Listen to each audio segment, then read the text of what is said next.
What up, what up, what up, people? It's your boy TB here. Yes, we are live. It has been a while. It's been a while since I've seen you guys. Well, not really. I mean, unless you. Anyways, it's been a while since I've seen you guys. Got a few things that we'll talk about today. I wanted to first wish everybody a Merry Christmas. We've got it coming up in just a second. Um, we've got it coming up in just a second. Let me make sure that is going. Trying to make sure the screen is good for you guys. Okay, we're good to go. So first thing I'll say is, what's up, Jacob? What's up, Nate? First thing I'll say is, we are in a good place right now. As far as everybody having a Merry Christmas, from what you guys have told me, that's awesome. It's amazing. Got a few things, and I'll kind of make some announcements real quick. I'll make them later in the stream, but I've got a few things that I want to do for Christmas. What's up, Falcons fan? What's up, Daniel? Got a few things that I want to do for Christmas. You guys know I love giving away money. You guys know I love giving food away or gifts or whatever. We gave out 10 Boston Butts last year. We gave money out. We gave, what else did we give? Year before, we gave $350 away to a family and then another 300 to another family, which not a lot of that was my money. That's a lot of what you guys donated to me, which is even better whenever, it works out that way because it's kind of cool that everybody wants to pitch in on that. So before we get to football talk, I'm going to explain how this year is going to go. Instead of it just being like it has in the past, where I just, hey, if you want to donate, donate, and you guys donate, I figured we'd do something a little more fun. And I usually don't do this on my main channel, but this year we're going to do it on the main channel. I am going to be playing the Outlast 2 game, which to me is one of the scariest games of all time. I don't care what your opinion is. To me, that game is freaky as crap. Um, but I'll be playing it on camera. And every $5 donation, we'll turn the lights out for 10 to 20 minutes. We'll figure out a time on that. Every $20 donation, I will have somebody here, and while the lights are out, they will be able to mess with me, um, you know, scare me in a whatever, pull my shoe, pull my foot, whatever, which is going to scare the crap out of me, but at the expense of you guys that already donate money. I figured why not have something fun to watch? I feel like that'd be super fun. Also have 3 people committed right now. I'm going to get 2 more, and we're going to do a hot wing challenge where the contestants, will have to eat a wing. The timer will start. They'll have to eat their wing clean, and then they'll have to finish a challenge. Like the first challenge would be flip cup, and if they want water, they're going to have to flip the cup upside up, and then they can have water or milk, whatever they desire. All right. Every round, the wing will get hotter. Any $10 donation that comes in, the entire group of contestants will have to eat a second wing following that first wing. So we've got a few ways we're going to do it. I think that'll be really fun. Instead, like I said, instead of just you guys sending in money like you do, and you guys send me a lot of money, and I appreciate it. But I want it to also include people who might not have family, who might not have people to be around, and just kind of include everybody in this. So enough. Anyways, I'll give you guys more announcement on that. I'll make a video. I'll make a post. But let's get to this. Someone plays build on for a bunch of bots. Whatever, Nate. All right, let's get to some football talk. I'm going to start out with transfer portal news. Let's start out with the rankings. I'm going to go with just the top 5 teams. Starting first, thought it was going to be Colorado. It is Ole Miss. And the reason Ole Miss just topped Colorado is because they just recently got Walter Nolan to commit to their defense, which makes you think Ole Miss back in the day when they had the land shark defense, right? Remember that whole with the 2 brothers, whatever they were, at D tackle and linebacker, that used to terrorize offenses, terrorize quarterbacks. So good for Walter Nolan. They've got 11 other commits. Not going to name all of them, but Ole Miss is building, and their recruiting class was decent this year. 2, Colorado, who has 17 commits, who they have Anquan Barnes for offensive lineman from Alabama. And before anybody tells me that he didn't get playing time or he didn't get snaps. He got a scholarship to Alabama. Okay, they're not. I mean, if this guy was coming in from Florida, FAU, FIU, all right, Texas Tech, we'd talk crap. Not well, I wouldn't, but that's how people are. So good for them. Offensive lineman from Alabama. They have a very good offensive lineman from Houston that's coming in who did get snaps, did get playing time. And it's also led by a D lineman, which is a DN from LSU, who I believe is 6'5", 270. And that's another one of those guys that just got stuck in the depth chart, stuck behind some very good players. So next, you have Louisville. Louisville, as you noticed this year, has had one of the best years they've had in a long time. Behind them is TCU, which TCU had guys transfer out, so I'm surprised to see them on this list. And then 5, Texas Tech. So shout out to those 5 schools for doing what they have to do with what is given. I don't know what TCU and Texas Tech's recruiting class looks like. I don't even know what Louisville's recruiting class looks like, but to know that you're bringing in 12 to 15 guys that are ready to go, that'll help. You don't bring in guys in the transfer portal that just sit and don't play. That's the difference between transfer portal and recruiting class. If you guys comment, I'll see it on here eventually. What's up, P Digits? What's up, Crimson Brave? Merry Christmas to you too, bud. I think that's what I'm noticing more and more about the transfer portal and recruiting, like high school recruits. High school recruits, when you get them in, you don't know if somebody's going to be a bust. You don't know if they're going to flunk out. You don't know if they're not going to go to workouts, whatever. You have no idea. They have to prove it to you. Transfers, if you get a kid and you've gotten him to commit to you, you go after him, and that's a transfer. You're not getting him to come take a scholarship to just hang out in the locker room. Most of the time when you see these guys get 12, 15, 17, 8 recruits, they're wanting them to play. Let's take Georgia, for example. Georgia got his name Colby Young, London Humphreys. Both are 2 wide receivers, one 6'5", one 6'3". Both have playing time. Both have played in necessary minutes. Georgia likes receivers in the transfer portal because we struggle to recruit them. Dominic Lovett, Ra Thomas. You got Arian Smith coming back. Don't know about Ladd. People are thinking he's going to come back because couldn't stay healthy this whole year, and they're scared he's going to drop in the draft stock. I don't think he will, but that's just the word on the street. Now you're bringing in Colby Young and London Humphreys. Like, bro, we're loaded at receiver even more than we were this past year. Next, brought in a D lineman from South Carolina, and we just got ETN from Florida. That's 4 transfer guys that we got. All 4 will play. You see what I'm saying? Like, people don't bring people in just to chill and hang out. Anyways, that's kind of my point. You tell me what you think on that. But I feel that's my opinion that's the difference between transfer portal and recruiting classes. Recruiting classes, you're depending on the development, not just of the player, but of you to develop the player, which is the fun part about college football to me. It's the fun part about high school. But anyways, on to recruiting class. Congratulations to Georgia for having the #1 recruiting class. But what about Oregon coming in at number 3? Dan Lanning pulling. That's wild to me, bro. And then Dan Lanning got Dylan Gabriel from Oklahoma to transfer there. A lot of people are saying it's because he's scared of the SEC. Oklahoma's going to be in the SEC next year. I have no idea. But what I do know is it's either A, that boy's scared, or B, money. Or C, maybe he wants a chance to play for a national championship, and Oregon has showed that they're that close. Especially with the 12-team playoff, Oregon will be in it. That, like I said, just examples.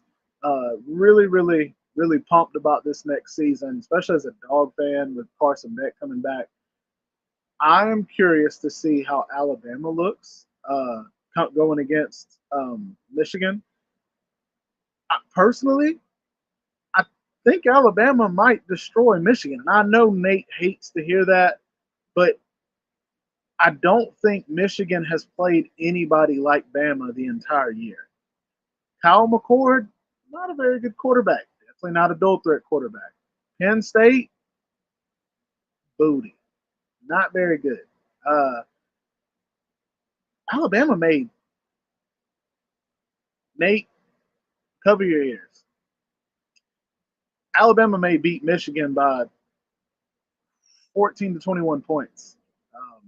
I think Alabama's defense is going to be the best that Michigan has seen this year. But I think the dual threat factor, knowing that Georgia, who we feel like we have a good defense, played Missouri, Ole Miss, Georgia Tech.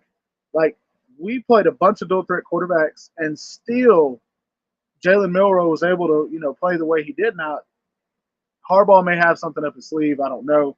Nate, you tell me what you think. What's up, Caden? Nice. Okay, that's what's up. That's what's up, Caden. Falcons fan. How about Florida's massive drop? Hey, man, leave them alone. Just kidding, bro. That's funny, bro. Florida, they um, take Michigan run game away. That offense is not very good. And Jacob makes a good point. Michigan's run game isn't even their strength.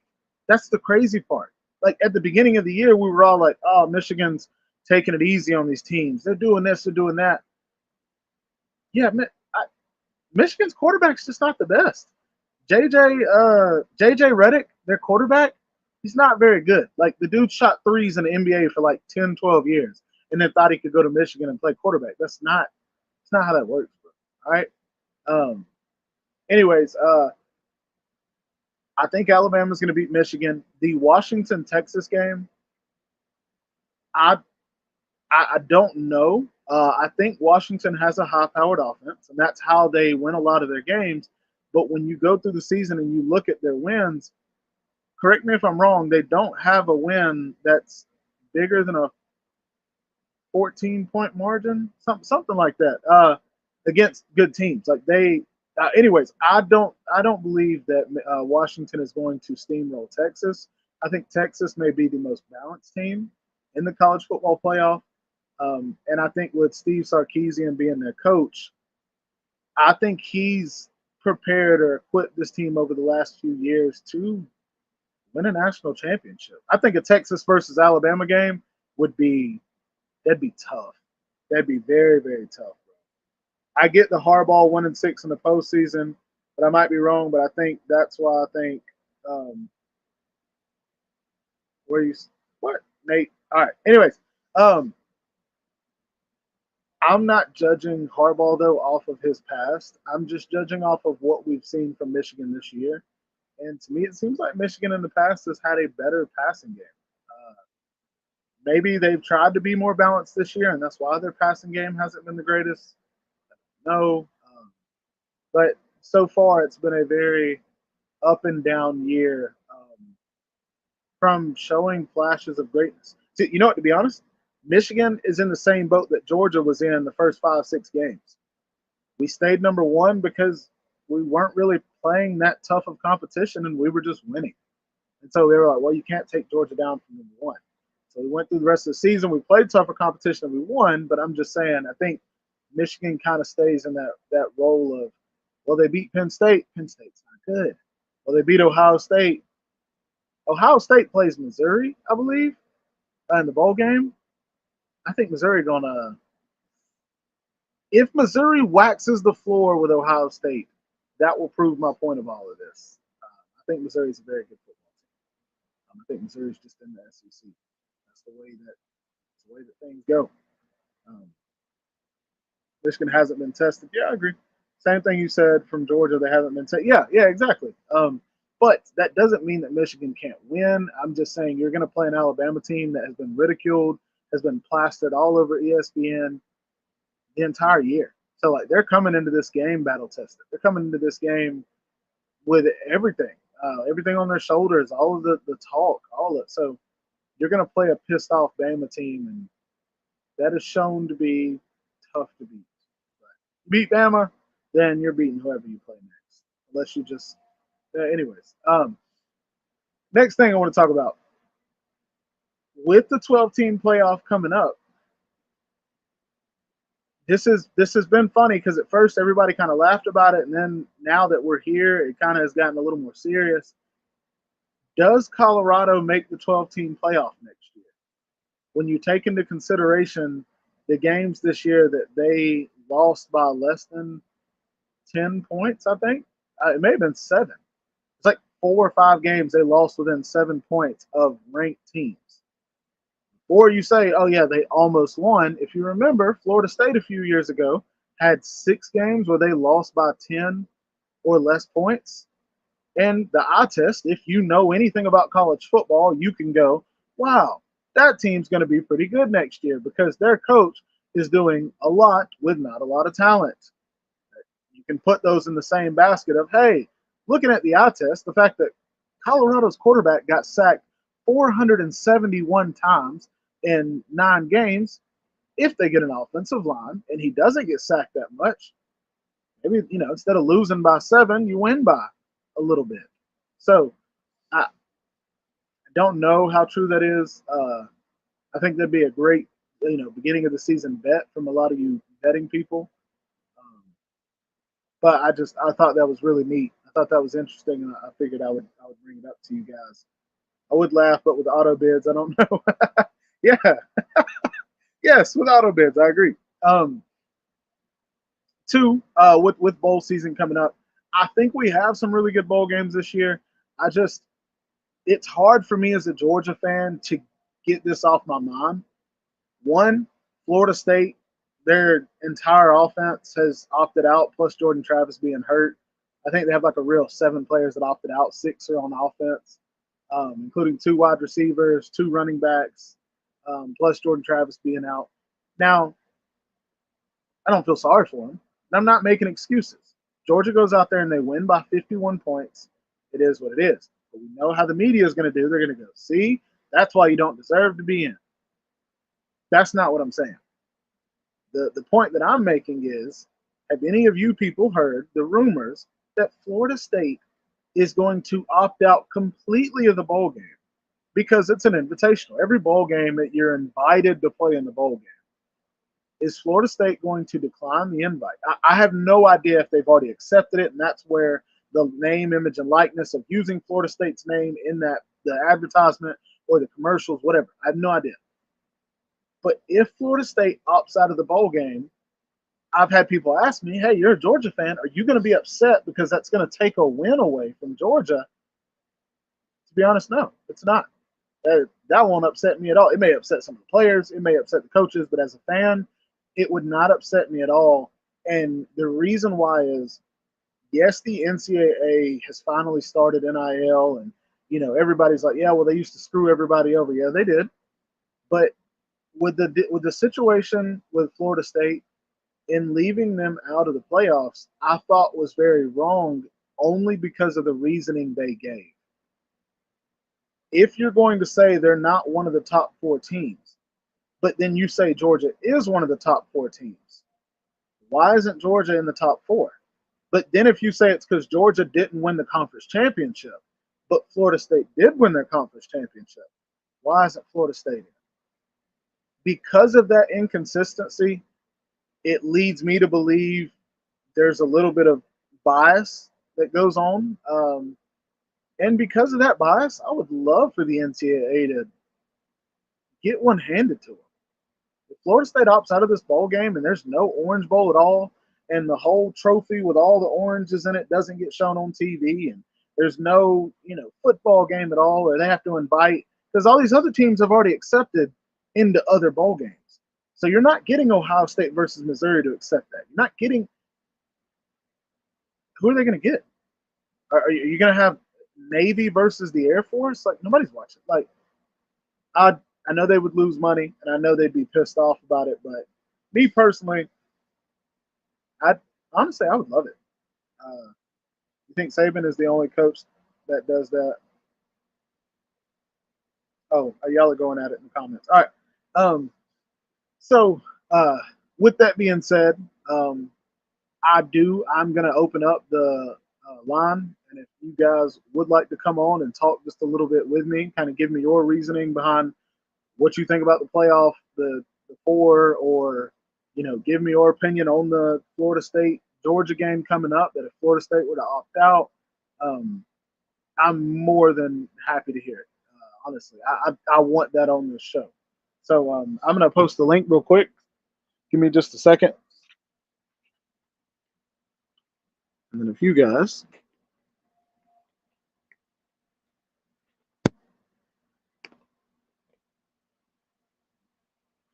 give me about 5, 4, 3, 2. Oh,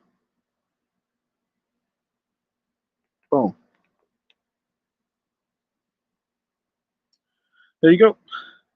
Let me know if you're going to join because I'm going to have to come back over here and enter it in. But yeah, I just, like I said, I think it gets to a point where, you know, and I know people say, oh, well, when it gets to 12-team playoff, you're going to have this same thing. Yeah, but nobody's going to care if it's the 13th or 14th team complaining. We're talking next year, it's supposed to be conference championship, you're in, automatic bid. So imagine if, let's say, Georgia lost to Kentucky. Kentucky rolls off a few wins, but they lose to some SEC West teams, whatever. If a 7-5 or 8-4 Kentucky team goes in and let's say they play Bama or LSU and they beat a 10-1 or whatever 11-1, I guess it would be 11-1 Alabama team or LSU team, doesn't matter. It's an automatic bid. You're getting in. But the team that just went undefeated didn't get in. I'm like, bro, and everybody's like, yeah, but their quarterback's hurt.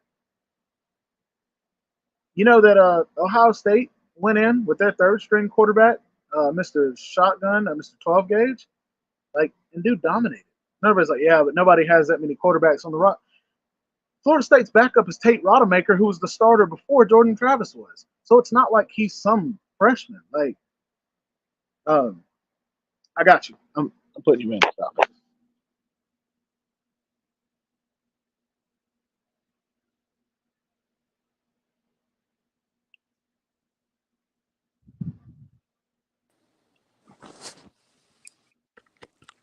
Okay. What's up, big dog? Yo. So talk to me, man. I'm pretty sure from everything I know that Florida State's going to play in the bowl game. They're just essentially going to be playing their full second string. I've heard the same. And it kind of sucks for them because it looks like we're actually getting less opt-outs than even we thought. So not only did it feel like that we were already the better team anyway, but now it might be most of our first string versus most of their second string. So this might be another TCU situation here. 2, this may be the healthiest that we've been all year. Yep. That's what blows my mind in the situation because I'm like, Marius Mims will finally be fully healthy. He was going to have 3 weeks off fully. I don't know. I know people are saying Brock Bowers wants to play, but hopefully he's fully healthy. Ladd McConkey will be fully healthy. I do want your opinion on this. Ladd has not, and this is the reasoning behind people saying he might stay. Ladd has not been healthy all year. Now that does not reduce his draft stock as a player, as talent. But what it does is when people go look at all the receivers on the board, oh, you got Ladd McConkey from Georgia, and it's like, yeah, he was banged up this year. How many yards did he have? Well, he had 250 yards receiving. When you got 5 other receivers in front of you that all have 400 to 1,000 yards receiving, even though they may not be better than you with the totality of yards or totality of touches or all that, for that instant, they're better than you just for this year. Does that take away from his draft stock? I mean, him to overlook him and instead, going, oh no, we know he's good. I mean, that depends on the opinions of the GMs, right? Agreed. I don't think GMs are going to knock him down the board just because he didn't have the stats and he was injured this year. I think the only thing that would knock him down the board is he's been kind of hobbled a lot since being here, and they might be a little worried with his size and playing in the NFL that he just might not have the body to hold up in the NFL. This is the flip side of it. It may not be a GM overlooking his talent more than we've seen Atlanta do it. We've seen Atlanta do it for a long time. Atlanta, and I'm just going to speak on Atlanta, but this is for all GMs. It's not just that they see somebody that they think is good and then go, we're not going to do it. It's like they play these mind games with themselves and go, yeah, but that guy looks like he could be a diamond in the rough. Did you see the year he had? He had a breakout year. And so if that guy's breakout year looks better in their mind than Lad McConkey as a whole, they're going to go, yeah, but dude, Lad McConkey's 5'11". This guy's like 6'3", and he had 800 yards this year. He didn't have a lot last year, but he probably just got into his own. Like, we need to take that chance. That's the part of eliminating all doubt. I think Lad does come back if that's what he's thinking. Yeah, I think him coming back or not all decides on like the draft predictions leading up to when he gets a chance to declare for the combine or coming back another year. Agreed. Yeah, if he's predicted for like second round or higher, there's no doubt he's going away. But if he does get knocked down because of the injury, I could see him coming back another year. And to me, I feel like it's so tough. I know that as a receiver out of Georgia, getting picked in the first 2 rounds is crazy. That's good, but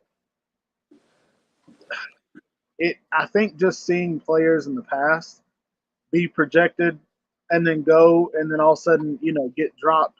Who was it last year? Was it Will Levis that got dropped really low? Yeah, he got dropped real low, and there was another one I can't remember.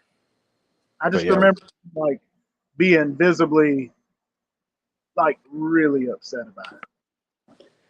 Yeah, Will Levis dropped because not a whole lot of teams at the bottom of the first round needed a quarterback. Yeah, you took the best ones because it was like you couldn't afford to pass those guys. But then after that, it was like we need. Yeah, exactly. It became what's your need? Yeah. So, what do you think about the playoff games? What do you think about the Alabama versus Michigan, and what do you think about Texas versus Washington? Well, I actually think that for the first time in college football playoff history, we have 4 teams that are pretty even, all things considered. Like, okay. I don't think, like most years we have 1 or 2 teams where it's just like, okay, these are far and away the best teams within the 4. Honestly, I could see a path for either of the 4 teams winning it, and none of them would shock me very much. It's wild because if Jordan Travis is not hurt, then I would say the top 6 teams could have had a path to win it. Yeah. Like, and that's to me is an amazing time for college football because 1, we're going to the 12-team playoff, but 2, it shows you what the transfer portal has done. It shows you that, like Oregon, for example, you got Bo Nix comes in, boom, they had a great team around him, but he shows you that he could take you to a national championship, if there's a 12-team playoff. You have a lot of these transfer quarterbacks that have come in and then right away been able to upgrade a team, like Malik Murphy transferring from Texas to Duke. Like, I feel like Malik Murphy is going to have a good year. I know Duke doesn't have their coach. Is it Elcro? Yeah. I know he's at Texas A&M, but I still think that Malik Murphy is a good one. And I did hear rumors that if Carson Beck went to the draft, if he declared, that's who Georgia's target was. Yeah, I saw that as well. When I saw that we were targeting Murphy, I got a little nervous that Carson wasn't coming back. Same. I think it was just like a just in case. Now, would I have minded having Malik Murphy? No. Man, could you imagine the read option games we would have given people? Oh, my goodness. I think he would have been very good for later on, but I think for next year specifically, it was very important to get Carson back because of the chemistry that he already has with the locker room and how in tune he is with the system. And he's very talented as well. Yes, I was going to say with the system for sure. Because as much crap as I gave Bobo, I do understand it's his first year as a coordinator, not as a coordinator in his career, but as a coordinator with this amount of pressure on him. So I mean, you literally went to a team that just won 2 championships back to back, and you're supposed to just go in there and win another one. You know, Yeah. And I get that. What anything other than a 15-0 season, and people would be calling for your head. It was just a lose-lose situation for him. it was, and the thing that sucked too. This is the part, dude. This is what takes me away, and I'm not mad. I'm already over the Bama Georgia game, but this is the part that got me. If there was a way that Bobo could have covered his name from losing, right? If Jordan Travis wasn't hurt, do you think they would leave Washington out? I think they would have left Washington out, Jacob. I know that Washington has a win over Oregon. I get that. They actually have 2 wins over Oregon. I think, to me, Jacob, and we'll get right back to it, Falcon. Jordan Travis being healthy, Florida State's offense is not just high powered, but their defense to me is really good as well. And they proved it against Louisville when having their third string quarterback out there and their defense had to step up. Like they shut Louisville down, and Louisville was a high powered offense. So Yeah, that that's what. Sorry, not to interrupt you, but that's what always made me question this decision. Like, okay, I get it. Their offense wasn't anywhere near as good as it was with Jordan Travis, but no one's talking about how good their defense is. Their defense could hold anyone to under 30 points. Dude, and think about last year to this year. Last year, the defense was the reason that they weren't as good as they could have been. And then this year, they end up getting, what was it, 3 transfers, a cornerback, a D lineman, and a linebacker. And then it's another year with all these other guys. Dude, they were like a top 5 defense the entire year. Yeah. So I do agree, I do think that, Jacob. I do think that Florida State would have got in over Washington. But back to what I was saying, Bobo could have covered himself if he would have stayed aggressive. And even if we lost, but if he'd have stayed aggressive and Carson Beck would have threw 3 interceptions. Nobody would have said, oh, you should have been running the ball. No, but nobody would have said that. Nobody. People would have been like, hey, Carson's just got to play better. That's what we did it to Jake Fromm. We would do it to Carson Beck. Yeah, and I've been a Carson Beck defender since week 1. I've always been high on him, but he definitely could have played better against Alabama. I know it's Alabama, but he put the ball in harm's way a lot. He did. And this is, and I'm not trying to defend him. I'm just saying, and you'll get what I'm saying when I say this. Certain quarterbacks are different. To me, Carson Beck is an oven type of quarterback. He's not a microwave guy.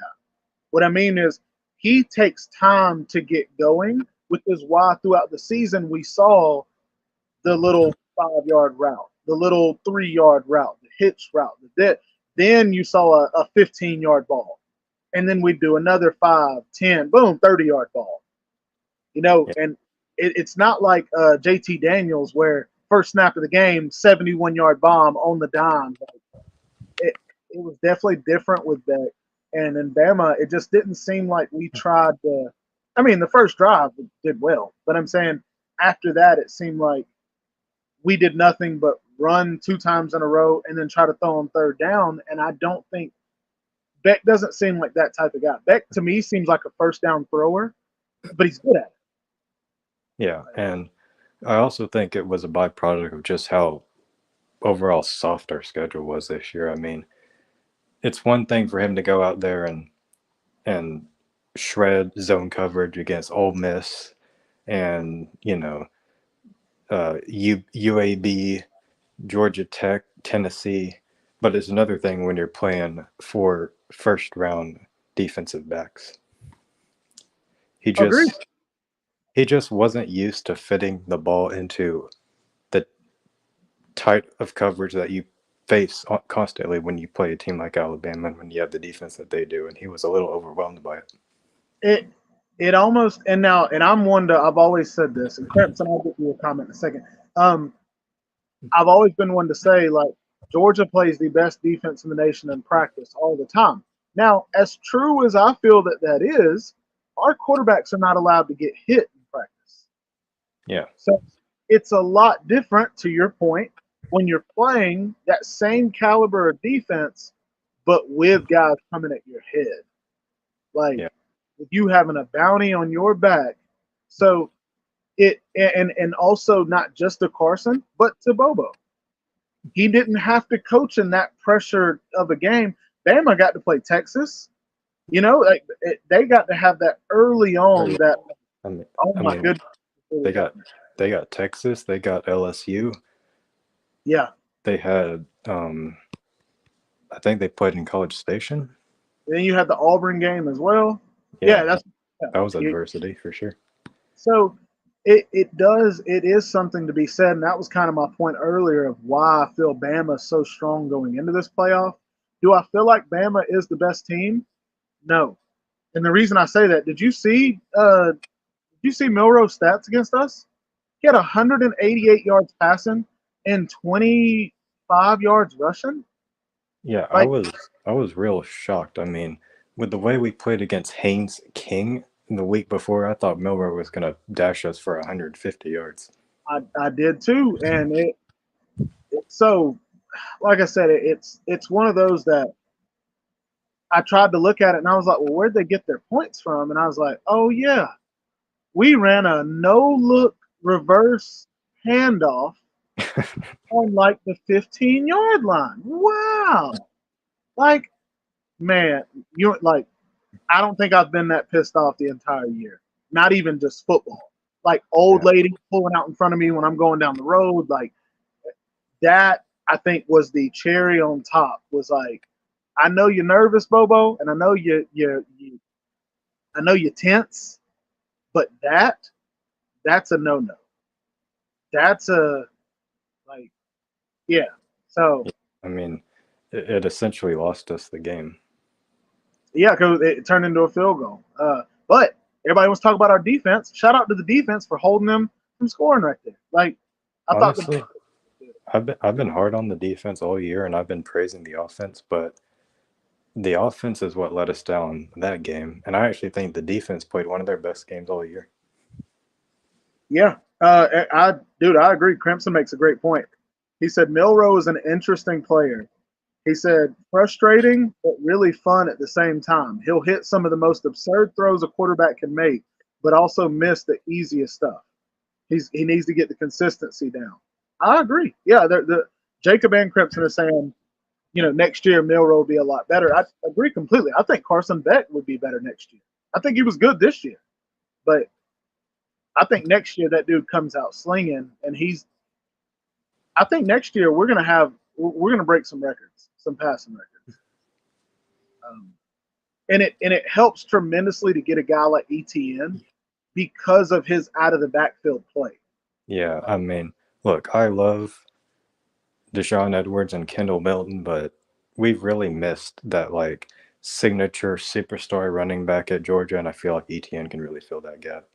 Agree completely. Now, what Georgia needs, well, no, not Georgia. What Kirby needs to do is not run this man into the ground with spring training and him be hurt for the first 4 games of the season. Yeah, like Branson Robinson. Oh my goodness!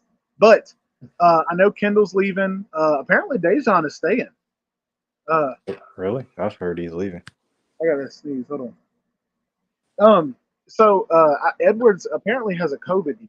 And so they're deciding whether or not for him to stay. I know that Kirby has done this before where he's kind of moved people on to the draft.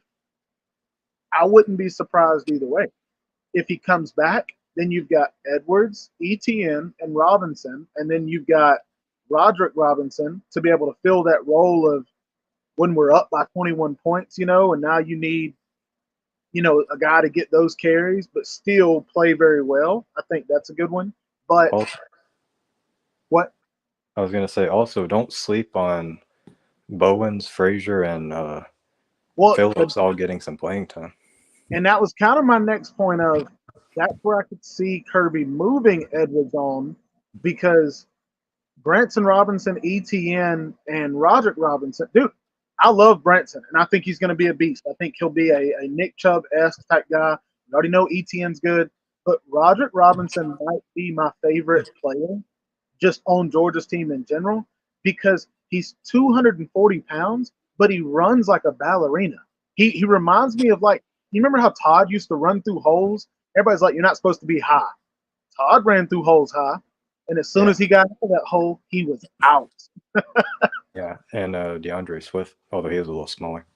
Yes, but like you said, Nate Frazier. I've seen multiple people that I don't watch any of their YouTube videos at all, but I was looking up Nate Frazier stuff, and I've seen multiple guys say they all feel that Nate Frazier, out of this class of running backs, is the day one starter running back that they could see unless he goes to a Georgia or a Bama or something like that. So they say he's just all around. He can block. He's a three down back. Dwight Phillips, that's the dude that's super speedy. He's like 175 pounds, but they're thinking he's going to fill the role of ETN when ETN leaves because he's Yeah. really good out of the He's back. yeah, he's going to be the third down back, the Kenny McIntosh type of back. Yeah, exactly. Yes. This is another one. Crimson says Milroe definitely leaps the most quarterbacks. Oh, made leaps that most quarterbacks don't make. Looks like a way different quarterback than he did in September. Oh, dude, hands down. Of course, I don't like Alabama because of just history, but give credit where credit's due. Milroe looks like a completely different player. Yeah, I mean, Milroe in September didn't even look like he deserved a scholarship at Alabama. That's how awful he was. Yes, because that's when they went through the ring around the rosy, putting all the different quarterbacks in. Yeah, against South Florida, and they scored 17 points. Yeah, that was wild. Which a lot of that is Nick Saban's competitive, but he also is petty to his fans. We've heard him say stuff in the past in interviews or after the game. And I think that was one of those games where the fan base had been so loud about this situation where he played the other guys just to prove a point. Yeah. Like, and he Nick Saban spent 6 months with these guys in practice. He's not going to choose the wrong quarterback. And Crimson, no, that's his point is talking. He was saying Milroe didn't really play against USF. That was that's his point of he let the other quarterbacks play to prove his point of why he thinks Milroe's the guy. It's just wild at how Milroe took that jump after that game. But yeah, so I think Bama will be good against Michigan. What do you think about Michigan's quarterback play? I think Michigan's quarterback play is terrible. I may be wrong, dude, but I think multiple teams where they have under 100 yards. I think J.J. McCarthy is the most overrated quarterback in the country. Yeah, bro, J.J. Redick is the most overrated quarterback. He's what everyone thought Stetson Bennett was. Yeah, game manager. Yes. Yeah. Game manager, and he might, like, I give him credit for the Ohio State game a couple years ago. They needed him to make big plays in that game, but outside of that, I can't think of a single game that he's won Michigan that they wouldn't have won with anyone else in there. The reason why he reminds me a little bit of the Stetson Bennett that controversial deal of like Stetson can't do this or that. It's because in the beginning of the Stetson era, we were only asking Stetson to make plays when we needed him to make plays, and Georgia, the staff, they were frustrated because he wouldn't make the greatest plays, and it's like, dude, you can't ask him to just come in and hit a home run like right off the bench. And it's like the later in Stetson's career, they were trying to hit home runs from beginning to the end of the game, and you saw how Stetson looked way better when you let him build up, Yeah. And that's kind of what I see from the J.J. McCarthy deal is they're just asking him to do things when they need him to, and it's like that is not how you prepare a quarterback for the playoff, especially when you're about to play Bama. Yeah, I think similarly to what Georgia dealt with this year, Michigan just didn't play enough competition on their schedule to really truly test them. Yeah. J.J. McCarthy, we can call him overrated and overhyped all we want, but the reality is that he hasn't been tested yet. He's never had to win a game for Michigan. What game was it, dude? The first game that Harbaugh got suspended, they ran the ball the entire second half. Yeah, they also played 3 cupcakes at the beginning of the year when Harbaugh was gone. Yeah, so I know. That to And me, that's a crazy game.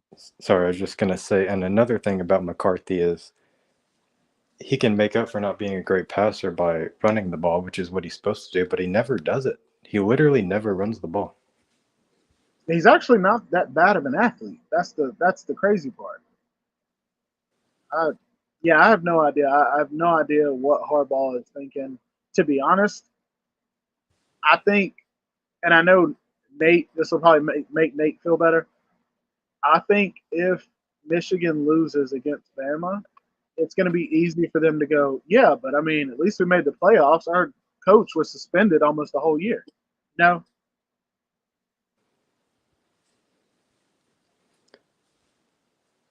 Well, sorry, you there?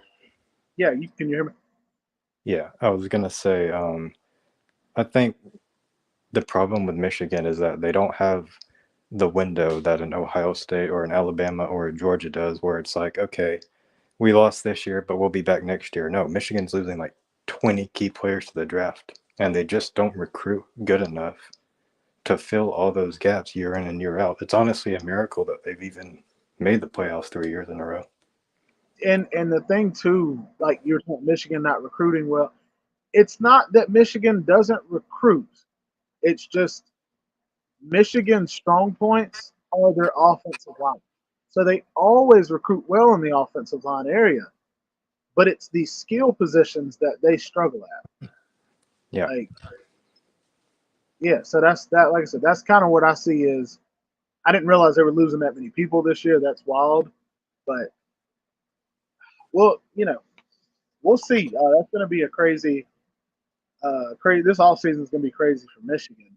But there is another transfer portal window. I could see when Michigan has a bunch of guys to clear. Maybe that's how Michigan feels that void. Get you 3 or 4 really good skill guys in the transfer portal. yeah, they could do that, but You know, I just don't see them repeating this kind of success year in and year out for very long. I think they'll take a big drop next year, so they need to salvage whatever they can from this season. I saw where, like Makai Muse from Georgia has entered the portal. He has talked about wanting to go to the West Coast. Michigan has talked about in their I don't know press conferences or media, whatever, that they are looking for receivers. I would not be surprised if he was to go to a Michigan. I wouldn't. Like they don't have a lot of receivers over there, and Makai has shown that he could play in our offense. He just didn't get a lot of reps in it. Yeah, Muse would be perfect for an offense like Michigan. Agreed. Where you run the ball a lot and you hit your screens here and there, and Makai's the type to he's got the speed that I think Michigan needs when it's that needing somebody to break away or needing a 5 yard gain to turn into a 15. Yeah, they're really lacking that Arian Smith guy that can just run by anyone when you need a big play. It's terrible for Georgia because if Arian Smith were to catch half the balls that he was thrown this year, it would have made defenses back up even more than they already were because of Carson Beck. I know. I was so disappointed in his play this year. I know, but lucky though, or not lucky in general, lucky for him. Did you see Kirby giving him chances in the SEC championship game? Yeah, I mean, we needed to. He's our big play guy out there. He's the only reason we ever get a chance to stretch the field. Agreed.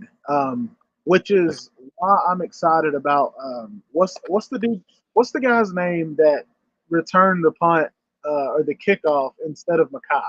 They ended up taking Anthony Evans. Anthony. Yes. To me, apparently not just to me, but apparently he's another speedy guy. They've been comparing him to Arian Smith, and then I also saw another receiver Georgia's getting that's one of the fastest guys in the class of 24. I don't know if it's Nitro or if it's the not Rodell, the tight end, but Sokovie White. uh, Or actually, it might be Dwight Phillips.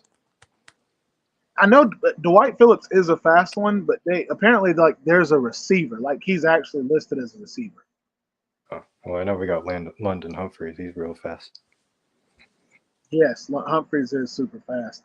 Yeah, Crimson saying that Kool-Aid and Arnold should have big games against their receivers. Crimson, that's the thing. they don't have receivers. Like that's kind of what me and Falcon are saying right now is you don't even need Kool-Aid to have a big game. Yeah, Unless what? I would argue that Georgia's wide receiver room, at least this season, wasn't on par with your typical championship contending wide receiver room. And our receiver room is way better than Michigan's. So that says a lot about them. Agreed. No, I agree completely. I'm gonna pull up. I'm gonna pull this up real quick. This is Georgia's recruiting class. I don't think it's the Nitro Tuggle guy, um, but I want to say there's a receiver on here who apparently is just like stupid fast. He's not like highly rated, but I want to say he's out of. No, I don't want to sign up for your email, monthly email. Oh yeah, you were right, Sokovy. Yes, that's exactly who it is, Sokovy White. He's not rated very high, but he doesn't need to be as long as he has that one trait, his speed. Yeah, it says he's 5'9", 175, but I do remember them talking about like he has ridiculous track speed. Man, that's crazy. You're showing the Trevor Etienne, and that's wild. The wide receivers were easy for me to see, but I really can't believe we got him. Yeah, I mean, I think it's great for Georgia that we got ETN, but I think it's bad for college football that we live in an era where people are so willing to go to their arch rival. Yeah, I saw that too. And it sucks because we talked good about Florida this year. If you didn't have the transfer portal like this and all those guys stayed at Florida and then Florida didn't lose half their class, Florida would have been good next year. Yeah, I mean, I almost feel bad for Napier in a way because there's nothing that's killing his tenure more than the transfer portal and NIL. Yeah. Like if he became the Florida head coach in 2015, we'd be talking about another Kirby. Well, and then you had all these people who are like, yeah, but look at his classes compared to Dan Mullen's. Like, you know how many people Dan Mullen would have lost to the transfer portal if that was going on when he was coach? Like, yeah, and not only that, but Dan Mullen was an awful evaluator of talent. His 4 stars were terrible. Yeah, agreed completely. And it might not have fully been his evaluations, much as his development. I feel like the only thing it seemed like he cared about was his quarterback. But yeah, I mean, he was a quarterback whisperer. He could turn anyone into a great quarterback, except for the guy who was drafted number 4 in the NFL. But yeah, the worst development we've ever seen from him in a quarterback got drafted the highest. yeah, Ends up getting developed better in a matter of 2 months in the NFL than he did his entire career at Florida. Yeah. But I'm gonna wrap it up. But before though, I'm gonna ask you, what do you think of my new way? I don't even know if you got to hear it, but what do you think of my new way of doing Christmas this year? Of doing like a scary game stream, and it's gonna have the camera on me, and you'll see me freaking out, but you'll get to see the game that I'm playing as well. And then if a donation comes in, I've got to turn the lights off for a matter of time. And then if it's a $20 donation, having somebody here that'll pull my shirt or tickle my neck or something while I'm in the middle of a scary moment. Like, I feel like that's a lot better than just taking donations and going and giving money. Yeah, I think so as well, because you offer an entertaining product that incentivizes people to donate more money. True. And two, like I said earlier, I know that some people don't really have a family to hang out with on Christmas, or just during the holidays. So it'd be really nice if I've got like a 3 or 4 day spaced out, couple of things going on, and at least gives you something to look forward to. Yeah.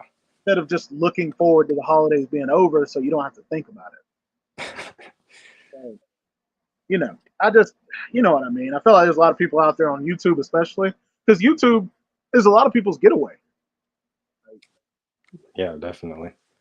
So, yeah, I'm gonna figure out like a spreadsheet on what donations this and kind of run it by some people. I'm gonna make a video tomorrow and post it of just about the whole thing and for what it's gonna be and hopefully within the next 2 or 3 days get it started. And yeah, I'm scared as crap. I didn't Well, even finish the game the last time I played it. It's Outlast 2. It freaked me out, dude. yeah, I think Dark Souls is probably the scarier game, but that's just my opinion. You talking about a Dark Souls game in general or the game Dark Souls?